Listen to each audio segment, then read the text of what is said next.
Hayi sanibonani, mina ngubiyela unurse manager uCZ wase Dundee Hospital.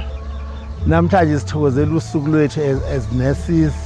We are doing a commemoration of a nursing day, Florence Nightingale Day.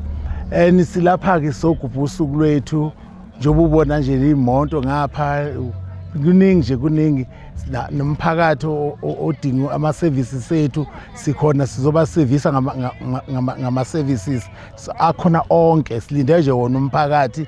Ayinesi-ke imnandi, ngisayithanda nami ngayithanda ngiseyingane kuze kube manje ngoba noma sengizohamba mase ngiretire nje ngisayithanda namanje ayikakangidini. Siyabonga kakhulu, sifisela amanesi onke usuku olumnandi lwawo ngoba bayasebenza amanesi, sebenza ey'meni ezinzima kodwa bayazama, bayayinikela. Siyabonga kakhulu nje ukuthi kube njena, siyabona nje kuyaphithiza sebefike nabantu, siyabonga kakhulu.